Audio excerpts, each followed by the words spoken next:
Indian singers में से आप या इस हवाले से जो भी पंजाब के स्पेशली जो सिंगर्स हैं उनमें से किसको अच्छा आजकल का सिंगर समझते हैं या आप अच्छा आप समझते हैं कि ये बहुत टैलेंटेड है? देखिए सारे ही देखें, हम्म, जो दिखता है ना हम्म, ठीक है वही अच्छा है। सही। बाकी अगर हम जस्टिस करना शुरू कर देंगे फलां क्या फलां, पहले तो मैं अपने आप को देखूं मैं क्या, हम्म, क्योंकि हाँ मैं अभी उस जस्टिस पे नहीं हूँ, हम्म, उस मुकाम पे नहीं हूँ हम्म, कि मैं किसी का एनालिसिस निकालूं। तो ओके। इसलिए मैं माजरत चाहता हूँ। हाँ, नहीं वैसे आप सुनते भी तो है ना मैं सर, सबको जैसे सुनता हाँ। हूँ जिसकी कंपोजिशन अच्छी और होती है। किसको ज्यादा सुनते हैं या आजकल किसको सुनते हैं या कौन सी कवाली कौन सा सॉन्ग या रिपीट पे लगा लिया, इस तरह का कुछ? नहीं कुछ ऐसा नहीं खास नहीं है, हम्म। क्योंकि मैं जब भी सुनूंगा मैं सुनूंगा अपने वालिद साहब उस्ताद मियां दाद खान साहब सही। को, उस्ताद नुसरत फ़तेह अली खान साहब को, उस्ताद सही। बदर मियां दाद खान साहब को, हम्म। या मेहंदी हसन खान साहब को, गुलाम अली खान हम्म। साहब को, लता जी को, वाह। मैडम नूरजहां जी को। हम्म। और इनके अलावा तुम यानी कि दौरे हाजिर के सिंगर्स में से आप नहीं हरिहरन सुनते? बहुत अच्छे हैं हम्म। जो इंडिया में हम्म। है, अच्छा गाने वाले हैं। हम्म।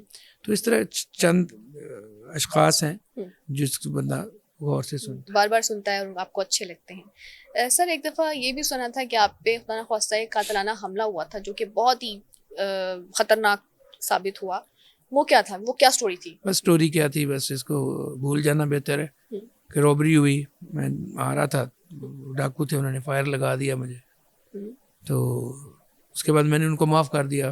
तो उन्होंने मुझे पूछा आपने माफ़ किया? मैंने कहा यार वो जो फायर लगा था वो नहीं मुझे याद, जो मैं बच गया हूँ ये मैं याद करके जी रहा हूँ कि मैं तो आपने सेफ। उनको भी माफ कर दिया? माफ़ कर दिया। तो ये अब जैसे ही मैं आपसे इंटरव्यू कर रही हूँ तो ये आपकी जो पर्सनैलिटी है, माफ करने वाली, बुराइयों को भूल जाने वाली, पॉजिटिव चीजों को लेने वाली, इसको आपने कैसे डेवलप किया या आपके इनबोर्न ही आप इसी तरह से थे? लेकिन जब किसी को ठोकर लगती है ना उसको हम्म। पता होता है तकलीफ क्या है। ठीक है, तो ठोकरें लगी हैं तो साबित यही हुआ। और फिर एक गुनाहगार बंदा एक गुनाह को समझता है, तो इसलिए जब मैं अल्लाह से माफ़ी का तलबगार हूँ तो अल्लाह पाक कहते हैं जो अपनी लोगों को माफ़ कर दे तो उसको मैं बहुत पसंद करता हूँ।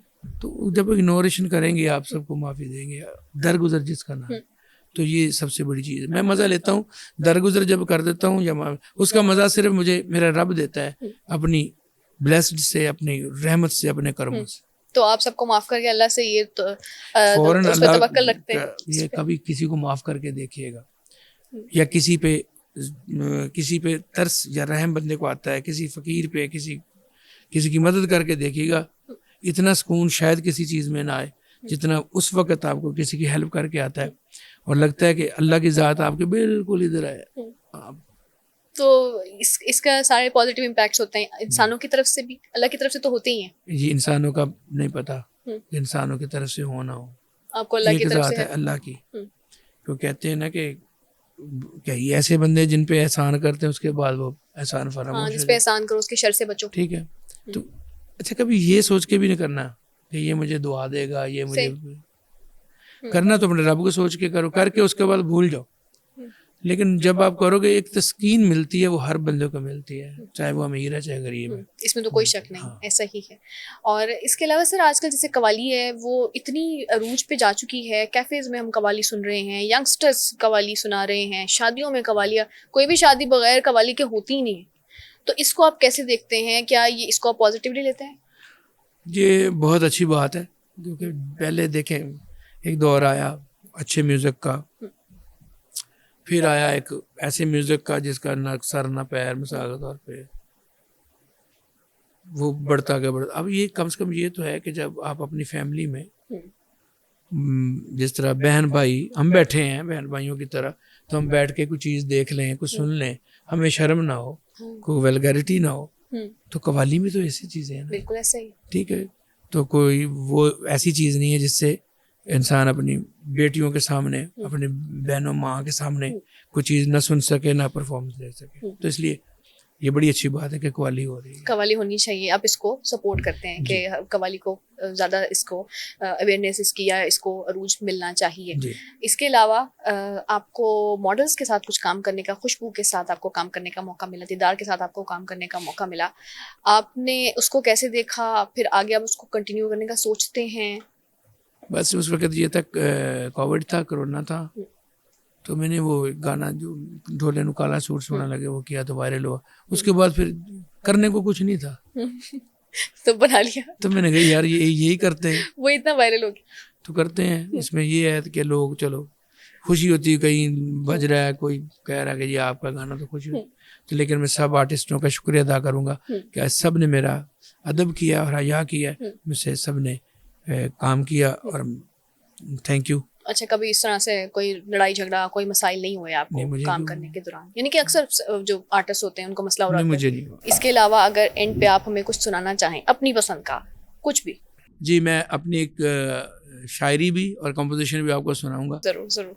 तेरी जुदाई झल नहीं हुंदी, मुश्किल जइए हल नहीं हुंदी, अगे पिछे बड़ियां सोचा, तू सामने आवे ते गल नहीं हुंदी। मैं सुनाता हूं।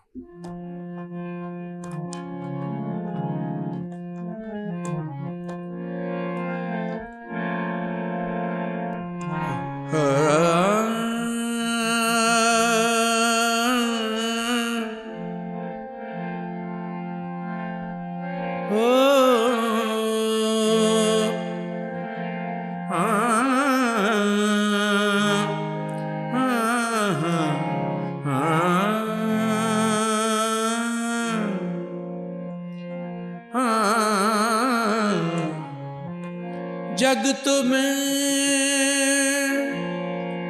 अवली हो गई, सजना पिछे चली हो गई, प्यार दी खेड न खेडियो कुड़ियो, मैं भी खेड के कली हो गई, तेरी जुदाई चल नहीं हुंदी, मुश्किल जइए हल नहीं हुंदी, अगे पिछे वे माया बड़ियां ही सोचां, अगे पिछे वे बड़ियां ही सोचां, तू सामने आवे ते गल नहीं हुंदी, तेरी जुदाई चल नहीं हुंदी। बहुत खूबसूरत, बहुत खूबसूरत, माशाल्लाह। समा बांध दिया आपने। जो इधर भी लोग सुन रहे हैं, शौरीन ने भी बहुत एंजॉय किया होगा, मैंने भी बहुत एंजॉय किया। And thank you so much, इतने शॉर्ट नोटिस पे आपने हमें अपना वक्त दिया।